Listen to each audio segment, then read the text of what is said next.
എല്ലാവർക്കും നമസ്കാരം. ഞാൻ ആദ്യം മലയാളത്തിൽ സംസാരിക്കും. അത് കഴിഞ്ഞിട്ട് നാഷണൽ മീഡിയയ്ക്ക് വേണ്ടി ഞാൻ ഇംഗ്ലീഷിലും ഒന്ന് 2-3 വാക്ക് പറയും. ഇന്ന് ഞങ്ങൾ ഇവിടെ എത്തിയിരിക്കുന്നത് ഇന്നലെ മിഞ്ഞാന്തെ പാർലമെന്റ് ഡിബേറ്റും ബിൽ പാസ് കഴിഞ്ഞ് ഇവിടെ വന്ന് മുനമ്പത്ത് ജനങ്ങളെ അഭിനന്ദിക്കാനാണ് ഞങ്ങൾ എല്ലാവരും ഇവിടെ എത്തിയിരിക്കുന്നത്. ഇത് അവർക്ക് വേണ്ടി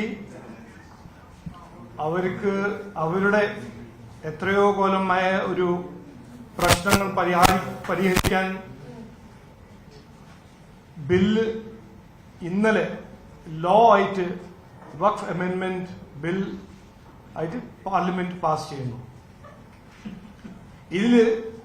ഇത് എല്ലാവർക്കും അറിയാം, അതുകൊണ്ട് ഇതിൽ പുതിയ ന്യൂസും ഒന്നുമില്ല. അപ്പോൾ ഇതിൽ ഞാൻ പറയാൻ ഒരു 3-4 കാര്യങ്ങൾ പറയാൻ ആഗ്രഹിക്കുന്നു. ഒന്ന്, ഈ ഇവന്റ് കേരള രാഷ്ട്രത്തിലെ ചരിത്രത്തിൽ, ഇന്ത്യ രാജ്യത്തെ ചരിത്രത്തിൽ ഒരു വലിയൊരു ഇമ്പോർട്ടന്റ് മൈൽ സ്റ്റോൺ. ഒരു ചെറിയൊരു ഗ്രാമം മുനമ്പം, കേരള നാടിന്റെ ഒരു മുനമ്പം, കേരളത്തിന്റെ ഒരു മുനമ്പം നാടിന്റെ ഒരു ഗ്രാമം. ഇവിടെ ഇരിക്കുന്ന ഒരു പീസ്ഫുൾ ആയിരിക്കുന്ന സമരത്തിലിരിക്കുന്ന ജനങ്ങൾ അവരുടെ കൈ വിട്ട് അവരുടെ ഇലക്ടഡ് റെപ്രസെന്റേറ്റീവ്സ് ഒന്നും ചെയ്യാണ്ട് ഇരിക്കുന്ന മുനമ്പം ജനങ്ങളുടെ ഒരു സമരം, അതിന്റെ പവർ ആംപ്ലിഫൈ ചെയ്ത് ഡൽഹി വരെ എത്തി പാർലമെന്റ് ഒരു ലോ പാസ്സാക്കുന്നത് നമ്മുടെ ഇന്ത്യൻ ഡെമോക്രസിയിൽ ഏറ്റവും ഇന്ത്യൻ ഡെമോക്രാറ്റിക് ഹിസ്റ്ററിയിൽ, ചരിത്രത്തിൽ ഒരു ഭയങ്കരമായ ഒരു സിഗ്നിഫിക്കന്റ് ഇവന്റ് ആയിട്ടാണ് ഞാൻ കാണുന്നത്. രണ്ടാമത്തെ പോയിന്റ് ഞാൻ പറയാൻ ആഗ്രഹിക്കുന്നത്, ഈ ഡെമോക്രസിയിൽ എല്ലാ ഇലക്ടഡ് റെപ്രസെന്റേറ്റീവ്സിന്റെ കടമ, ഡ്യൂട്ടി ആണ് ജനങ്ങളുടെ പ്രശ്നങ്ങളും വേദനകളും പരിഹരിക്കാൻ. അത് അവരുടെ ഡ്യൂട്ടിയാണ്. ഈ ഇന്നലെ മിഞ്ഞാന്ന് നമ്മൾ കണ്ടത് ഡ്യൂട്ടിയെല്ലാം മറന്ന് ഡ്യൂട്ടിയെല്ലാം ഒരു സൈഡിൽ വിട്ട് ഒരു പ്രീണന രാഷ്ട്രീയത്തിന് സപ്പോർട്ട് ചെയ്യാൻ ആണ് ഇവിടുത്തെ എംപിമാര് അവരുടെ ഒരു പ്രയോറിറ്റി. അതൊരു ഡെമോക്രസിയിൽ നമ്മൾ കണ്ടതാണ് ഇന്നലെ മിഞ്ഞാന്ന്. എലക്ടഡ് റെപ്രസെന്റേറ്റീവ്, ഞാൻ പറയുന്നു, ഒരു പ്രാവശ്യം കൂടി പറയുന്നു, ഒരിക്കൽ കൂടി പറയുന്നു, ഒരു എലക്ടഡ് റെപ്രസെന്റേറ്റീവ് MLA ആണോ MP ആണോ, അദ്ദേഹം കോൺസ്റ്റിറ്റ്യൂഷനിൽ സ്വയർ ഓത്ത് എടുക്കുമ്പോൾ അതിന്റെ ഒരു പ്രൊഫൗണ്ട് മീനിങ് ഉണ്ട്, അതിന്റെ ഒരു ഗൗരവമായ മീനിങ് ഉണ്ട്. ആ മീനിങ് ആണ്, എന്നെ മേൽ വിശ്വസിച്ച ജനങ്ങളുടെ പ്രശ്നങ്ങളും വേദനകളും അവരുടെ സഫറിങ്സ്, അതിനെ പരിഹരിക്കാനാണ് എന്നെ MLA ആക്കുന്നതും എന്നെ MP ആക്കുന്നതും. എന്നെ അവിടെ അയക്കുന്നത് അപ്പീസ്മെന്റ് രാഷ്ട്രം ചെയ്യാനല്ല, പീഡന രാഷ്ട്രം ചെയ്യാനല്ല. അത് ചില MPമാരും ചില MLAമാരും മറന്നു എന്ന് രണ്ടാമത്തെ പോയിന്റാണ് ഞാൻ പറയാൻ ആഗ്രഹിക്കുന്നത്. മൂന്നാമത്തെ പോയിന്റ്, ഈ ബില്ലില് ഞാൻ ഡിബേറ്റ് കേട്ടു, കണ്ടു, 4 മണി വരെ ഇന്നലെ കണ്ടു, മിഞ്ഞാന്ന് എല്ലാവരും, നമ്മുടെ ടീമിൽ എല്ലാവരും, ഇങ്ങനെ ഒരു നാണം ഇല്ലാത്തൊരു നുണ പറഞ്ഞ് ഡിബേറ്റ് ചെയ്യുന്ന ഒരു പാർട്ടി ഇന്ത്യ അലയൻസിന്റെ MPs ഞാൻ ഇതുവരെ 18 കൊല്ലം പാർലമെന്റിൽ സേവ ചെയ്ത ഒരാളാണ് ഞാൻ. ഇതുവരെ ഞാൻ കണ്ടിട്ടില്ല. ഇത് കോൺസ്റ്റിറ്റ്യൂഷണൽ വയലേഷൻ ആണ്, കോൺസ്റ്റിറ്റ്യൂഷണൽ റൈറ്റ്സ് വയലേറ്റ് ചെയ്യുന്ന ഒരു ബില്ലാണ്. അതെങ്ങനെ നമുക്കത് എക്സാമിൻ ചെയ്യണം. ഇവിടുത്തെ ഒരു വലിയ നേതാവ് പറഞ്ഞു ആർട്ടിക്കിൾ 25 ഇൻഫ്രിഞ്ച്മെന്റ് ആണ്. ആർട്ടിക്കിൾ 25 എന്താണ്? Right to practise religion. ഈ കോൺസ്റ്റിറ്റ്യൂഷൻ വായിച്ച് മനസ്സിലാക്കാത്ത ആൾക്കാർ കോൺസ്റ്റിറ്റ്യൂഷനെ പറ്റി പറയുമ്പോൾ അവർക്ക് കുറച്ച് നാണമുണ്ടാവണം. Article 25 right to practise religion, അതിന് ആർക്കും തൊടാൻ പവറില്ല. ഓക്കെ, അത് വിട്ടു. പിന്നെ ആർട്ടിക്കിൾ 13 ഇങ്ങനെ നമ്പർ ഇങ്ങനെ എണ്ണി ഓരോന്ന് മനസ്സിലാക്കാണ്ടെങ്കിൽ പറയാം. ആർട്ടിക്കിൾ 13 എന്താണ് ആർട്ടിക്കിൾ 13? വായിച്ചിട്ടുണ്ടാവില്ല, ബട്ട് ഒരു നമ്പറാണ്. Article 13, no law can be passed that can contravene the fundamental rights of an Indian citizen. ഇത് എന്താണ്? ഏത് ഫണ്ടമെന്റൽ റൈറ്റ് കോൺട്രിബ്യൂട്ട് ചെയ്യുന്നു? അത് പിന്നെ അത് നടന്നില്ലെങ്കിൽ ആർട്ടിക്കിൾ 14 ഇറ്റ് ഇസ് ഡിസ്ക്രിമിനേഷൻ. അതെങ്ങനെ? ഇത് ഈ ബില്ല് ചെയ്യുന്നത് എന്താണ്? എല്ലാവർക്കും ഒരേ സമാനം റൈറ്റ്സ് കൊടുക്കുന്നു. ആർട്ടിക്കിൾ 300A ഒരു കോൺസ്റ്റിറ്റ്യൂഷണൽ റൈറ്റ് ടു പ്രോപ്പർട്ടി, അത് എല്ലാ ഇന്ത്യൻ സിറ്റിസൺസ് കൊടുത്ത കോൺസ്റ്റിറ്റ്യൂഷണൽ റൈറ്റ് ആണ്. ആ കോൺസ്റ്റിറ്റ്യൂഷണൽ റൈറ്റ്സിനെ സ്ട്രെങ്തൻ ചെയ്യാനാണ് ഈ അമെന്റ്മെന്റ്. അപ്പോ മൂന്നാമത്തെ പോയിന്റ് പറയാൻ ആഗ്രഹിക്കുന്നത് ഇതാണ്: ഇവരുടെ അടുത്ത് ഒരു ഡിബേറ്റ് ചെയ്യാൻ ഒരു മെറിറ്റും ഇല്ല, ഒരു ഫാക്റ്റും ഇല്ല. അതുകൊണ്ട് നുണ, അതിന്റെ മേലെ വേറെ നുണ, അതിന്റെ മേലെ വേറെ നുണ. നാലാമത്തത് it is anti one religion. ഇതിങ്ങനെ ഓരോ പ്രാവശ്യം പറഞ്ഞ് അത് ഈ നുണനെ സത്യാക്കാൻ ഇങ്ങനത്തെ ഒരു എഫേർട്ട് ഞാൻ ഇതുവരെ കണ്ടിട്ടില്ല. അത് എങ്ങനെയാണ് ഒരു ആന്റി മതം? ഞങ്ങളുടെ BJP സർക്കാർ, നരേന്ദ്രമോദിജി 2014 മുതൽ ഇന്ന് വരെ ഞങ്ങളുടെ ഗവർണൻസ് ഐഡിയോളജിയാണോ ഞങ്ങളുടെ രാഷ്ട്രീയ ഐഡിയോളജിയാണോ അദ്ദേഹം പറയുന്നത് സബ്കാ സാത്ത് സബ്കാ വികാസ്, എല്ലാവരോടൊപ്പം എല്ലാവർക്കും വേണ്ടി. ഈ ബില്ല് ആന്റി ഒരു മതമല്ല, ആരുടെ അഗേൻസ്റ്റ് അല്ല.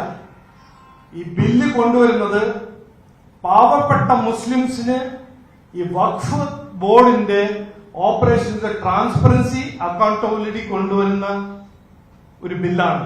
ഇതാണ് സത്യം. ഞാൻ ചിലപ്പോൾ ട്വീറ്റ് ചെയ്യുമ്പോൾ പറയും know the difference, know the truth, expose the lies. ഈ 2 ദിവസം ഇവരെ കണ്ട് മനസ്സിലാക്കുമ്പോൾ ഈ ഇന്ത്യ അലയൻസ് എന്ന് പറഞ്ഞ CPM-ഉം കോൺഗ്രസ് MPs 2 ദിവസം പറഞ്ഞതെല്ലാം പച്ചക്കള്ളല്ലാതെ ഒരു മെറിറ്റ് കൊണ്ട് ഒരു ഒപ്പോസ് ചെയ്യാനോ ഒരു സജഷനോ അവർക്ക് പറയാൻ കഴിഞ്ഞിട്ടില്ല. ലാസ്റ്റ് പോയിന്റ്, ഇത് മുനമ്പത്തെ ജനങ്ങളുടെ പരിഹാരം ഇതിൽ ഉണ്ടാവില്ല, ഇതിൽ റെട്രോസ്പെക്റ്റീവ് ഇഫക്റ്റ് ഇല്ല.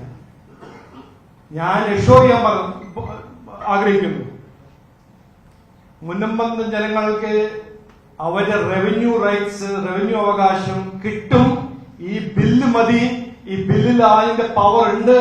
Article 2A of the bill will ensure മുനമ്പത്തെ എല്ലാ ജനങ്ങൾക്കും അവരുടെ റവന്യൂ അവകാശം വേഗം കിട്ടും. അതുവരെ BJP NDA അവരുടെ കൂടെ ഉണ്ടാവും. ഇവിടെ ആരെങ്കിലും രാഷ്ട്രീയം കളിച്ച് അത് ഡിലേ ചെയ്യാൻ നോക്കിയാൽ അത് ചെയ്യേണ്ടതാണ് എന്റെ ഒരു അഭ്യർത്ഥന. ജനങ്ങളുടെ കൂടെ ഞങ്ങൾ ഉണ്ടാവും. ഇത് ചെയ്ത മാതിരി, ഇതുവരെ ചെയ്ത മാതിരി, ഇതുവരെ നമ്മൾ അധ്വാനിച്ച മാതിരി അവരുടെ പ്രശ്നങ്ങളും കാര്യങ്ങളും പരിഹരിക്കാൻ ഞങ്ങൾ ഇനിയുണ്ടാവും എന്ന് പറഞ്ഞ് ഞാൻ വാക്ക് ചുരുക്കുന്നു. കുറച്ച് ഞാൻ ഇംഗ്ലീഷിൽ 2-3 statement I will say. I have, along with my very dedicated colleagues of the Bharatiya Janata Party and NDA Kerala, have come today to congratulate and felicitate the people of Munambam, the people of Munambam who have been on strike and asking for justice for several years. And I wish to make a few points, and I'll make it briefly. This is a historic event in the political history of India and political history of Kerala.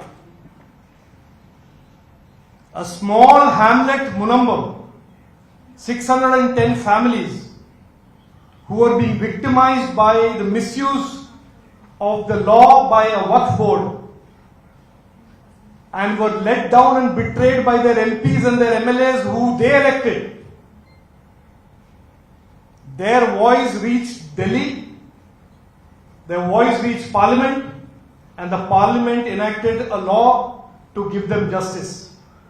This is a shining moment of Indian democracy where with absolute peaceful protest, a group of Indian citizens made the Parliament act to protect them and to give them justice. The second point I want to make, and I will rush to these points quickly, the debate yesterday and day before yesterday, which we all watched, the whole country watched,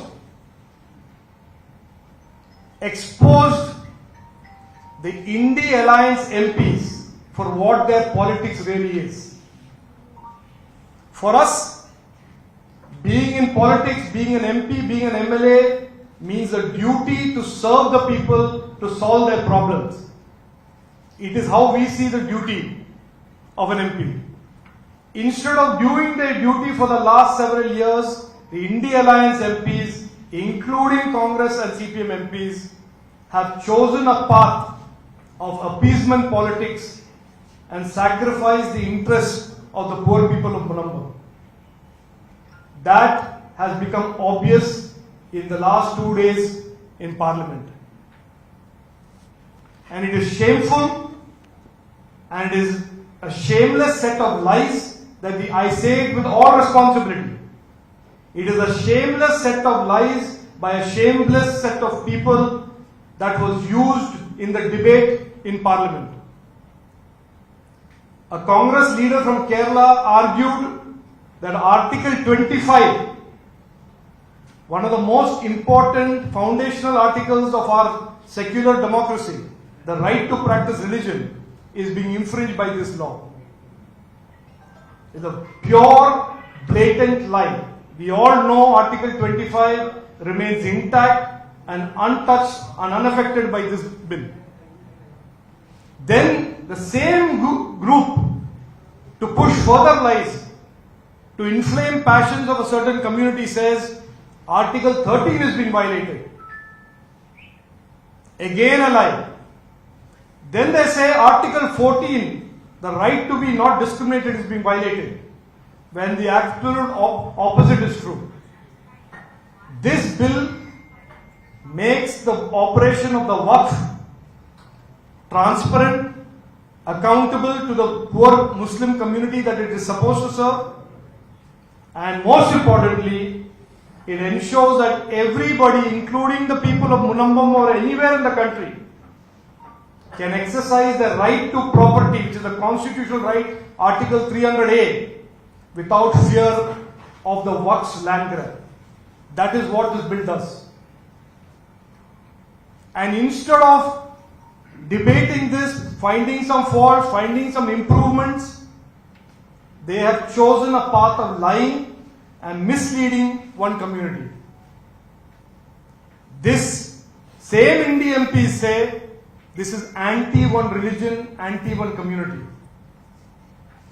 There is nothing in this bill that is anti any community.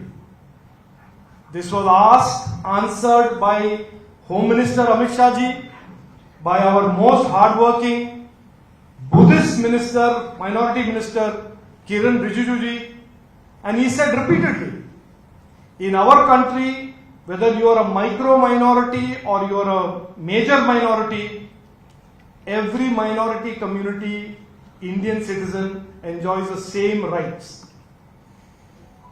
Sabka Saath, Sabka Vikas is not a slogan for us, it is the bedrock of our political ideology and political philosophy.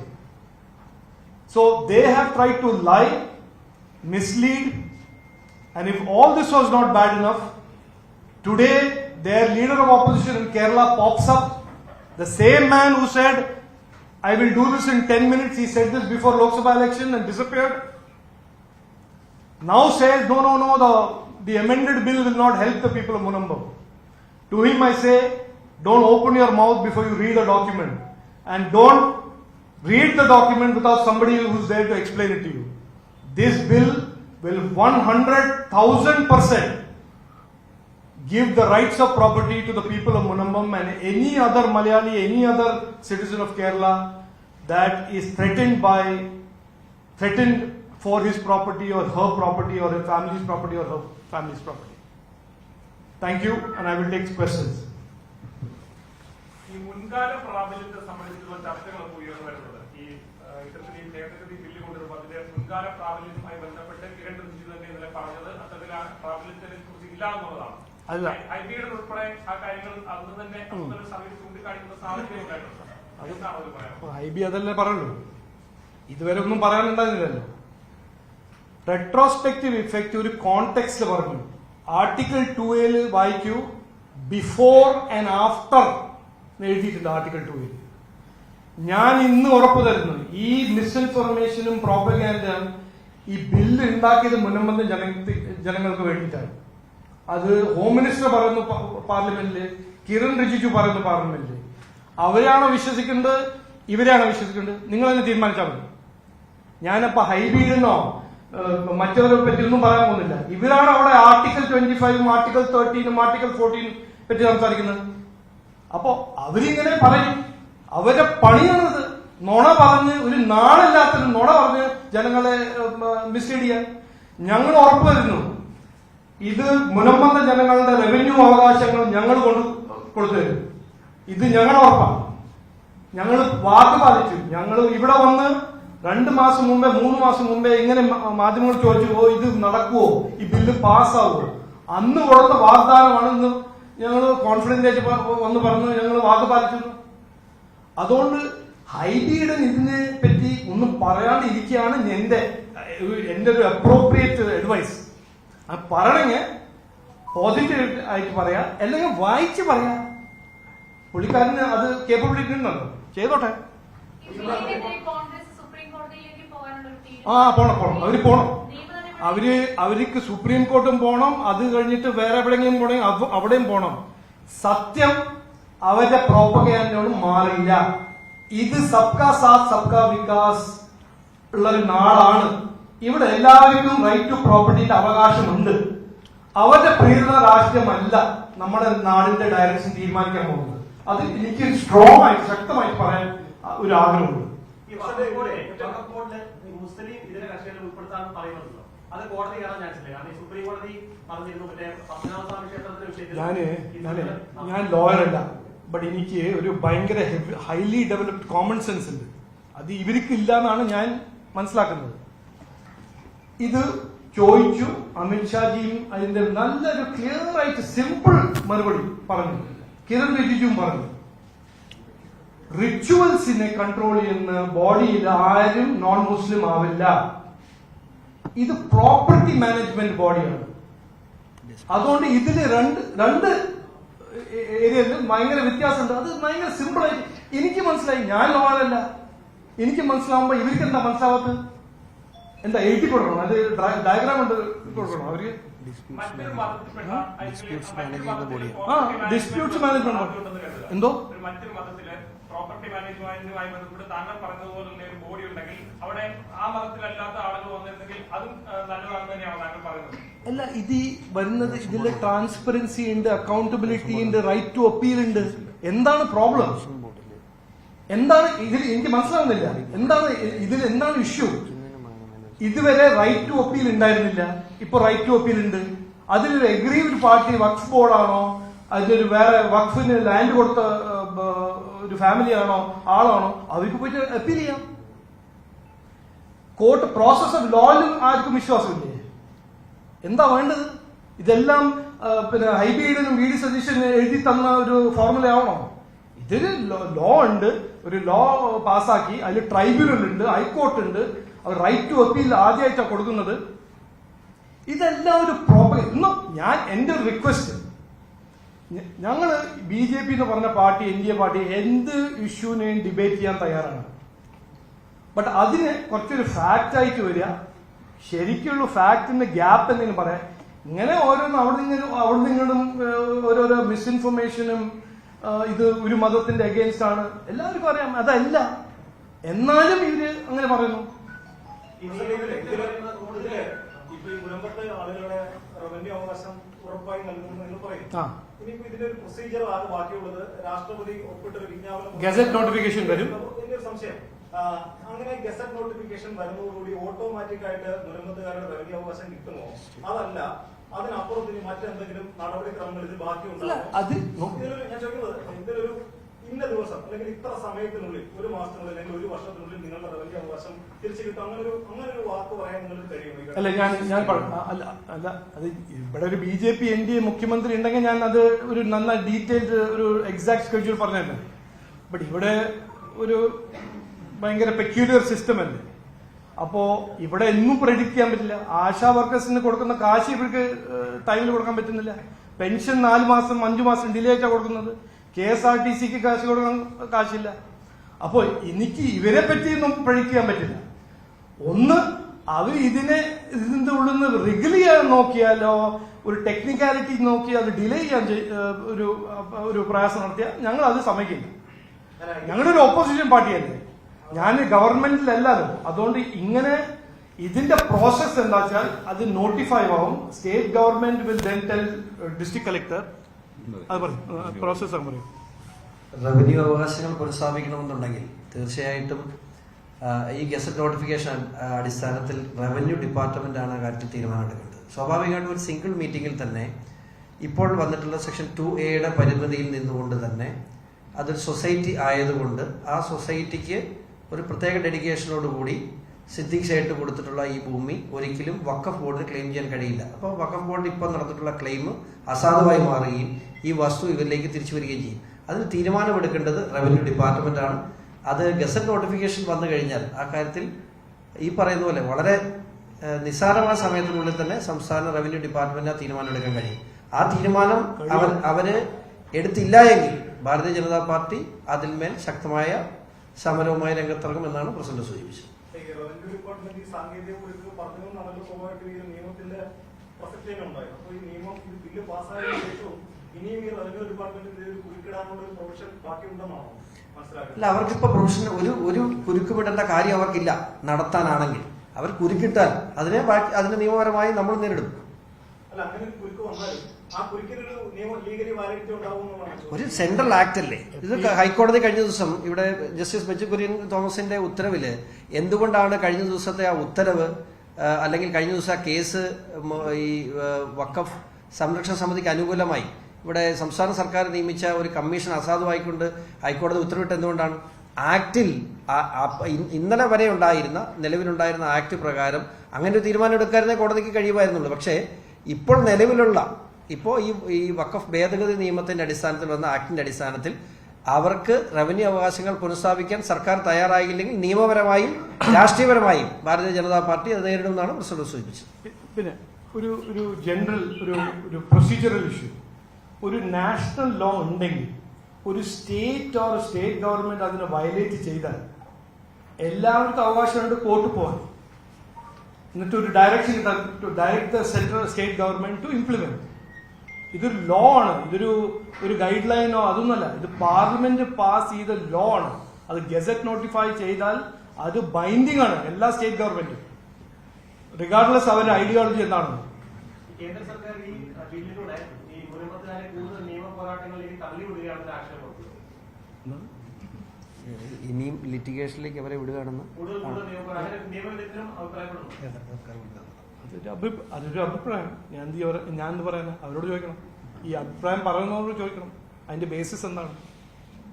തുടക്ക സമയത്ത് മുൻപ് സമരവുമായിട്ട് BJPയിൽ നിന്നോ അല്ലെങ്കിൽ മറ്റു പാർട്ടികളിൽ നിന്നൊക്കെ സമരക്കാർ അകന്നു നിൽക്കുന്ന ഒരു സമീപനമായിരുന്നു ഉണ്ടായിരുന്നത്. പക്ഷേ ഇപ്പൊ നമുക്ക് കാണാൻ പറ്റുന്നത് BJPയെ വരവേൽക്കുന്ന ഒരു കാര്യമാണ്. അപ്പൊ ഇതൊരു രാഷ്ട്രീയമായിട്ട് BJPയുടെ ഒരു വിജയമായിട്ടാണോ പാർട്ടി കാണുന്നത്? ഞാൻ കാണുന്നത് ഇത് മുനമ്പം ജനങ്ങളുടെ വിജയമാണ്. ഇത് നമ്മുടെ ഡെമോക്രസി, ഫങ്ഷണൽ ഡെമോക്രസി ആണ്, അതിന്റെ ഒരു വിജയമാണ്. ഇവിടെ പ്രീണ രാഷ്ട്രീയം ചെയ്താലും ജനങ്ങൾക്ക് ഒരു പരിഹാരം ഉണ്ടാക്കാൻ ഒരു സെൻട്രൽ ഗവൺമെന്റ് ഉണ്ട്, അതിന്റെ ഒരു വിജയമാണ്. അപ്പോൾ ഞങ്ങൾ ഞാൻ ആദ്യം വന്നത്, ഞങ്ങളെല്ലാം സ്റ്റാർട്ട് ചെയ്തത് രാഷ്ട്രീയം നോക്കിയിട്ടല്ലോ. ഈ നരേന്ദ്രമോദിജിന്റെ ഗവൺമെന്റ് എത്രയോ ജനങ്ങളുടെ പ്രശ്നങ്ങളുടെ പരിഹാരം ഉണ്ടാക്കിയിട്ടുണ്ട്. ഇപ്പൊ 10-15 കൊല്ലം ഞങ്ങൾ ഈ പ്രോബ്ലം കണ്ട ഓടിപ്പോകുന്ന ആൾക്കാരല്ല. ജനങ്ങളുടെ ഒരു പ്രോബ്ലം ഉണ്ടെങ്കിൽ അത് ഇരുന്ന് അതിന്റെ ഒരു സമാധാനം, അതിന്റെ ഒരു പരിഹാരം ഉണ്ടാക്കുന്ന ഞങ്ങളുടെ ഒരു DNA ഉണ്ട്. അത് ഇന്ന് ഇതാണ്, മറ്റ് വേറെ എന്തെങ്കിലും ഉണ്ടെങ്കിൽ അത് ഞങ്ങൾ പരിഹരിക്കും. ഇന്നിപ്പോ വഖഫിനെതിരെ വന്നവർ നാളെ ചർച്ചിനും എതിരെ വരുമെന്നൊരു വിമർശനം പ്രതിപക്ഷത്തിന്റെ ഭാഗത്ത് ഉണ്ടാകുന്നത്. അപ്പൊ ഇതിനൊരു വർഗീയമായിട്ട് എന്തിനാണ് അവര് ഇങ്ങനെ ഈ ഡിസ്ക്രെഡിറ്റഡ് ഈ 2 പാർട്ടീസിന്റെ എന്തിനാണ് നിങ്ങൾ ഇങ്ങനെ കേൾക്കുന്നത്? എന്റെ ഒരു ഒറ്റ റിക്വസ്റ്റ് ഉണ്ട്, ഞങ്ങൾ ചെയ്ത പെർഫോമൻസിനെ പറ്റി നിങ്ങൾ കമന്റ് ചെയ്യുക. ഞങ്ങൾ ചെയ്യുന്നുണ്ടോ, ഞങ്ങൾ അധ്വാനിക്കുന്നുണ്ടോ, ഞങ്ങൾ ജനങ്ങൾക്ക് വേണ്ടി അധ്വാനിക്കുന്നുണ്ടോ, ഞങ്ങൾ അവരുടെ പ്രശ്നങ്ങൾ പരിഹരിക്കുന്നുണ്ടോ? ഇവരെന്തിനാണ് ഞങ്ങളുടെ അജണ്ട സെറ്റ് ചെയ്യുന്നത്? അവർക്ക് പണിയെടുക്കണ്ട, അവർക്ക് അധ്വാനിക്കണ്ട, അവരിങ്ങനെ വന്ന് വാഗ്ദാനം കൊടുത്ത് ഒന്നും ചെയ്യില്ല. അതാണ് അവരുടെ രാഷ്ട്രീയം. എനിക്ക് ഒരു താല്പര്യമില്ല ഞങ്ങൾ ചെയ്യുന്ന പണിയും അവരുടെ കമ്പാരിസൺ ചെയ്യാൻ. അവര് ചെയ്തോട്ടെ, അത് അവർക്ക് അതിൽ നിന്നൊരു ജയം കിട്ടുകയാണെങ്കിൽ കിട്ടട്ടെ. ഞങ്ങൾ ചെയ്യുന്നത് ഞങ്ങൾ ചെയ്യും. അത് ജനങ്ങൾ എവിടെ ആണെങ്കിലും, അത് നാഗാലാൻഡ് ആണോ, ഗുജറാത്ത് ആണോ, കേരളം ആണോ, തമിഴ്നാടാണോ, എവിടെ ആണെങ്കിലും ഞങ്ങളുടെ സെൻട്രൽ ഗവൺമെന്റ് നരേന്ദ്രമോദിജി ഒരു പ്രശ്നം ഉണ്ടെങ്കിൽ അതിന്റെ പരിഹാരം ഉണ്ടാക്കാൻ ഒരു അധ്വാനം അവർ ചെയ്യും. അത് അതിന്റെ പരിഹരിക്കാൻ ഒരു എഫേർട്ട് ഉണ്ടാവും. അത് ഞങ്ങളുടെ ഒരു ഐഡിയോളജി, അത് ഞങ്ങളുടെ ഒരു ഫിലോസഫി. ഒരു കാര്യം ചോദിച്ചോട്ടെ, അതായത് ഈ എമ്പുരാൻ സിനിമയുമായി ബന്ധപ്പെട്ട അതിന്റെ പ്രൊഡ്യൂസർ ഗോകുലൻ ഗോപാലിന്റെ ഓഫീസിൽ റെയ്ഡ് നടത്തുകയാണ്. ആ സിനിമയുമായി ബന്ധപ്പെട്ട് ഓർഗനൈസർ അടക്കം രൂക്ഷമായ വിമർശനം ഉന്നയിച്ച് പ്രത്യക്ഷമായി തന്നെ വലിയ തരത്തിലുള്ള വിമർശനം നിങ്ങൾ ഉന്നയിച്ച ഒരു സിനിമയാണ് ഓർഗനൈസർ ഉൾപ്പെടെ. അത്തരം ഒരു സാഹചര്യത്തിൽ ഈ റെയ്ഡ് രാഷ്ട്രീയ പ്രേരിതമാണ് എന്നുള്ള ആരോപണം വരുന്നത് എവിടുന്ന്? ആരുടെ അടുത്തുനിന്ന? എന്നോട് ആരും പറഞ്ഞില്ല, എന്നെ ആരും അതല്ല ഞാൻ പറഞ്ഞത്. അവരുടെ എന്തിനാണ് അവരുടെ ഇങ്ങനെ അവർ പറഞ്ഞത് എല്ലാം ഒരു ട്രൂത്താക്കി കാണുന്നത്? അവർക്ക് വേറെ പണിയില്ലാന്ന്. BJP എന്താ പറഞ്ഞത്? ഇതൊരു സിനിമയാണ്, സിനിമയായിട്ട് കാണണം, സിനിമ ചരിത്രമല്ല. ഞാൻ മോഹൻലാലിന്റെ ഭയങ്കര ഫാനാണ്. മോഹൻലാൽ ഒരു ഫ്ലോപ്പ് പടം ആയി, ഓക്കെ സോറി, ഡിസപ്പോയിന്റ് ആയി. അതല്ലാണ്ട് ഞങ്ങൾ അതിൽ ഒന്നും പറയാനുമില്ല, ഒരു പ്രോബ്ലവും ഇല്ല, ഒരു തലവേദനയില്ല. എമ്പുരാൻ നിങ്ങൾക്ക് കാണണമെങ്കിൽ കണ്ടോളൂ. DYFIന് അതിൽ പോയിട്ട് മാല ചാർത്തണമെങ്കിൽ ചാർത്തിക്കോട്ടെ, ഒരു പ്രോബ്ലം ഇല്ല ഞങ്ങൾക്ക്. അങ്ങനെ ഒരു കോൺസ്പിറസിയോ ഞങ്ങൾക്ക് ചെയ്യാൻ വേറെ എത്രയോ കാര്യങ്ങളുണ്ട്. അത് അപ്പൊ അവരോട് ചോദിക്കുന്നു, എന്താണ് നിങ്ങൾ ചെയ്തത്? അവർക്ക് കോർട്ട് പോവാലോ, അങ്ങനെ എന്തെങ്കിലും ഉണ്ടെങ്കിൽ. ശരി, എനിക്കറിയില്ല, അതിന്റെ ഡീറ്റെയിൽസ് അറിയില്ല. സുരേഷ് ഗോപി കേന്ദ്രമന്ത്രിയോട് ഇന്ന് രാവിലെ മാധ്യമപ്രവർത്തകർ ചോദിച്ചപ്പോൾ വളരെ മോശമായിട്ടാണ് അദ്ദേഹം മാധ്യമപ്രവർത്തകർ പെരുമാറിയത്. എനിക്ക് അതിന്റെ ബാക്ക്ഗ്രൗണ്ട് അറിയില്ല, അതുകൊണ്ട് അതിന് കമന്റ് ചെയ്യാൻ പോകുന്നു. നടപടികൾ BJPക്ക് അവമതിപ്പുണ്ടാക്കില്ല ജനങ്ങൾക്കിടയിൽ ഈ രീതിയിൽ പെരുമാറുന്നു. നോക്കൂ, എനിക്ക് ഇതിന്റെ ഡീറ്റെയിൽസ് ഒന്നും അറിയില്ല. എനിക്ക് പറയാൻ പറ്റുന്നത് ഇതാണ്, ഞങ്ങളുടെ പാർട്ടി, ഞങ്ങളുടെ ഗവൺമെന്റ്, ഞങ്ങളുടെ സർക്കാർ എവിടെയാണെങ്കിലും സബ്കാ സാത്ത് സബ്കാ വികാസ് വിശ്വസിക്കുന്ന ഒരു പാർട്ടിയാണ്. അതില് ഒരു ഇൻസിഡന്റ് ഉണ്ടാവില്ലെന്ന് അത് എനിക്കറിയില്ല. അത് ചിലപ്പോൾ ഉണ്ടാവും. അത് പാർട്ടിയാണോ ഗവൺമെന്റ് ആണോ അല്ല. ക്രിമിനൽസ് എന്ന് പറഞ്ഞ സാധനം എന്ന് പറഞ്ഞാൽ എവിടെ എല്ലാവർക്കും ഉണ്ടാവില്ല. അത് ഞാൻ ഈ ഇഷ്യൂവിന്റെ ഡീറ്റെയിൽസ് ഞാൻ പഠിച്ചിട്ടില്ല. ഞാൻ പഠിച്ചിട്ട് അതിന്റെ കമന്റ് അല്ല, സുരേഷ് ഗോപിക്ക് പറഞ്ഞത് അതിഥിയോട് പെരുമാറുന്ന രീതിയിലാണ് സുരേഷ് ഗോപി പലപ്പോഴും മാധ്യമപ്രവർത്തകരെ കാണുന്നത്. ഈ BJPയുടെ മൊത്തത്തിലുള്ള സമീപനമാണോ മാധ്യമപ്രവർത്തകരെ ഇത്തരത്തിൽ അവഹേളിക്കുക എന്നുള്ളതും അവർക്കെതിരെ തട്ടിക്കയറുക എന്നുള്ളതും? അത് ഞാൻ ഇതിനെപ്പറ്റി എന്താ ഞാൻ പറഞ്ഞത്?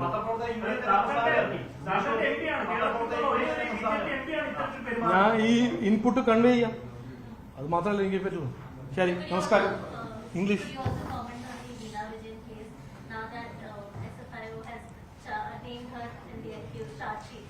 Look, this is a very serious case because I'll tell you why. First of all, there used to be a difference between the CPM and the Congress in Kerala.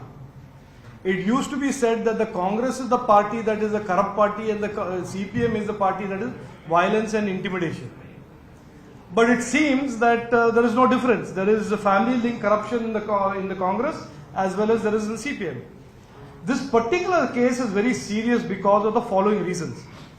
One is recently our most respected Honorable Chief Minister said in the Assembly, after some Vigilance Commission decision, that there is no such corruption. The SFIO case and the filing for prosecution of his daughter Veena Vijayan reveals that there is a prima facie corruption case. So therefore, he lied in the Assembly. Number one. Number two, of course, this is about family and this is about political proximity. But CMRL as a company is a company that is also owned by the government of Kerala. There is a significant shareholding in CMRL by the government of Kerala. So when a company in which the government of Kerala has a stake is also paying money to a company owned by the daughter of the Chief Minister, there are serious questions of impropriety. And the third is a slightly more light-hearted point. If the fact that even the Chief Minister's daughter elects to start a company in Bengaluru and not Kerala tells you what the situation is about investing in Kerala under Pinarayi Vijayan. Thank you. ആ ഒരു കാര്യം കൂടി, ഇന്നലെ പ്രശ്നത്തെ കാര്യം കൂടി. അതായത് ഇന്നലെ താങ്കൾ പറഞ്ഞത് മുഖ്യമന്ത്രി ഇന്നലെ തന്നെ രാജിവെക്കണം എന്നുള്ള ആവശ്യമുണ്ട്. രാജ്യത്തുണ്ടായില്ല. പ്രതിഷേധം എങ്ങനെയാണ് അതുകൊണ്ട് പറഞ്ഞത്? ഇന്ന് ഞാൻ റിക്വസ്റ്റ് ചെയ്യുന്നു, നാളെ റിക്വസ്റ്റ് ചെയ്യും. അതല്ല ചെയ്യേണ്ടത്. ഒരു കുറച്ചൊരു മോറൽ വാല്യൂസ് എന്തെങ്കിലും ഉണ്ടെങ്കിൽ, ഇന്റഗ്രിറ്റിനെ പറ്റി കുറച്ചൊരു ഫീലിംഗ് ഉണ്ടെങ്കിൽ രാജിവെക്കണം. എന്നിട്ട് ഒരു ഇൻഡിപെൻഡന്റ് ഇൻവെസ്റ്റിഗേഷൻ നടത്തണം. ഇത് ഞാൻ പറഞ്ഞ മാതിരി ഈ കമ്പനിയിൽ ഗവൺമെന്റ് ഓഫ് കേരളയുടെ സ്റ്റേക്ക് ഉണ്ട്. അപ്പൊ മുഖ്യമന്ത്രി ആവുമ്പോ എങ്ങനെയാണ് അത് ഇൻവെസ്റ്റിഗേറ്റ് ആവുന്നത്? അത് ചെയ്യണം എന്നാണ് ഞാൻ ചോദിക്കുന്നത്. നമസ്കാരം.